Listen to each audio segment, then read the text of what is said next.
بسم اللہ الرحمن الرحیم۔ السلام علیکم ناظرین، راسکو نیوز میں ہوں آپ کا ہوسٹ احسن چیمہ۔ ناظرین، سنا تھا اور پڑھا بھی تھا کہ اقتدار کی کرسی پھولوں کی نہیں کانٹوں کی سیج ہوتی ہے۔ چند روز قبل سوشل میڈیا پر ایک تصویر دیکھی جس سے یہ اندازہ ہوا کہ اقتدار کا سنگاسن کیسا ہوتا ہے۔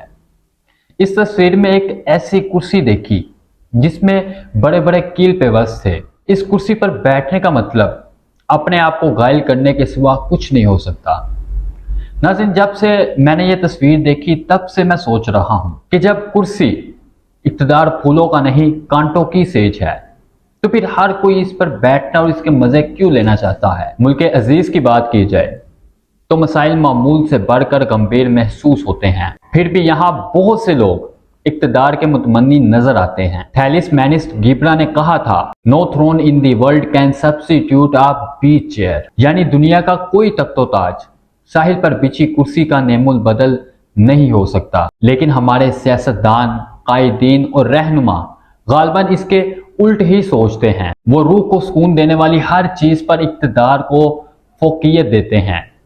پتہ نہیں ایسا کیوں ہے۔ ناظرین، اقتدار کی کرسی آرام دہ ہوتی ہے یا تکلیف دہ، اس کا چونکہ ہمارے ساتھ کوئی تعلق نہیں تو اس کو چھوڑ دیتے ہیں اور ان معاملات پر بات کرتے ہیں جن کا کسی نہ کسی طور پر ہمارے ساتھ تعلق ہے۔ بات کرتے ہیں انتخابات اور حکومت سازی کی۔ وطن عزیز میں پتہ نہیں کیا اصرار ہے کہ یہاں کوئی بھی کام وقت پر نہیں ہوتا، ہر کام تاخیر کا شکار رہتا ہے۔ منیر نیازی نے "ہمیشہ دیر کر دیتا ہوں" کے عنوان سے ایک تحریر لکھی تھی۔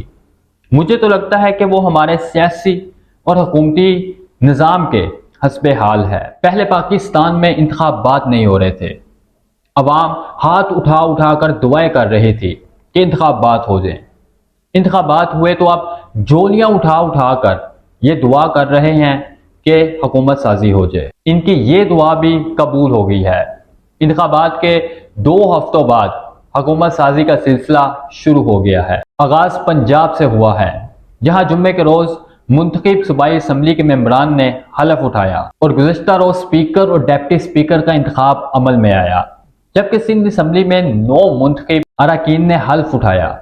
یہ خبر بھی سامنے آئی ہے کہ بلوچستان اسمبلی کا اجلاس 28 فروری کو بلایا جائے گا، جس سے یہ ظاہر ہوا ہے کہ فروری کے اندر بلوچستان میں بھی حکومت سازی ہو جائے گی۔ ناظرین، اقتدار کی کرسی پنجاب کی ہو، سندھ کی ہو، بلوچستان کی، خیبر پختونخوا کی یا پھر مرکز کی، درپیش مسائل پر نظر ڈالیں تو پھولوں کی سیج کہیں نظر نہیں آتی۔ وجہ ہے 400 پھیلے درینہ، گنجلک اور گمبھیر مسائل کورونا کی وبا کے دوران اور اس کے بعد پیدا ہونے والی صورتحال نے جن کی شدت میں بے تحاشا اضافہ کیا۔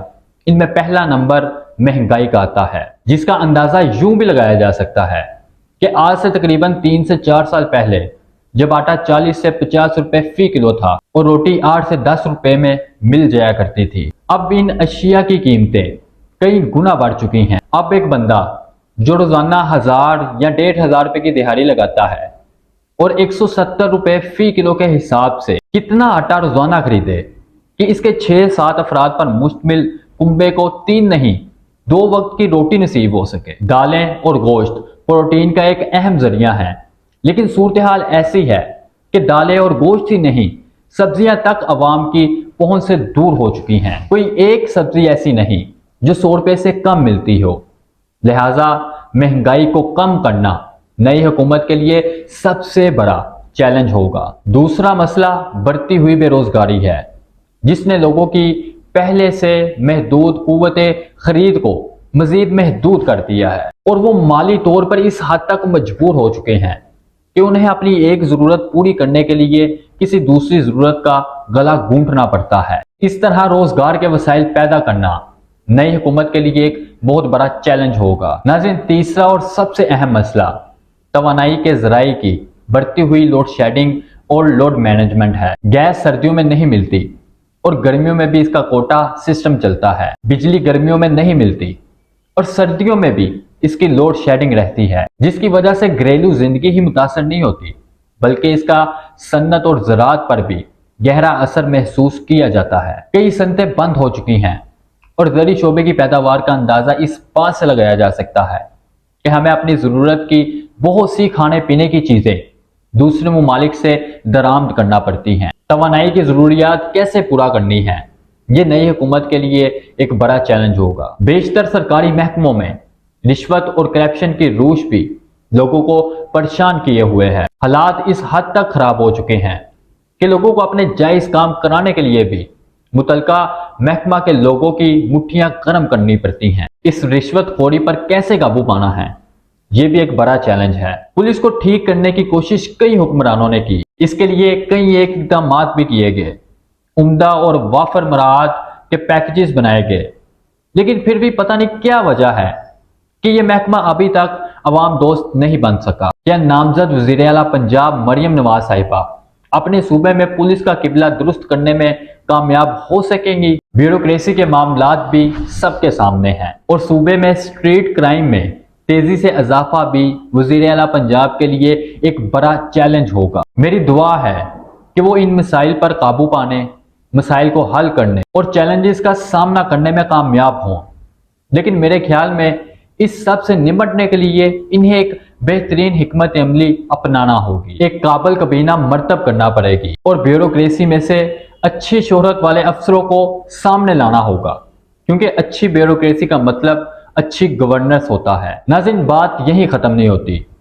مریم نواز کے سامنے گزشتہ صوبائی حکومتوں کی کارکردگی کی شکل میں بھی ایک بڑا چیلنج ہے۔ ایک چیلنج تو ان کے چچا شہباز شریف کی کارکردگی ہے، جن کی کارکردگی کو شہباز سپیڈ کے نام سے جانا جاتا ہے۔ ایک چیلنج پرویز الہی کی طرز حکمرانی کا بھی ہے، جنہیں البتہ کسی خطاب سے تو نہیں نوازا گیا، لیکن ان کی گورننس کی بھی مثالیں دی جاتی ہیں۔ انہوں نے اپنے دور میں عوامی بہبود کے بہت سے منصوبے تیز رفتاری کے ساتھ مکمل کیے۔ حالیہ نگران وزیر اعلیٰ پنجاب نے بھی ایک سال میں ریکارڈ ترقیاتی کام کیے، یہاں تک کہ میاں محمد شہباز شریف نے بھی ان کی کارکردگی کی تعریف کی۔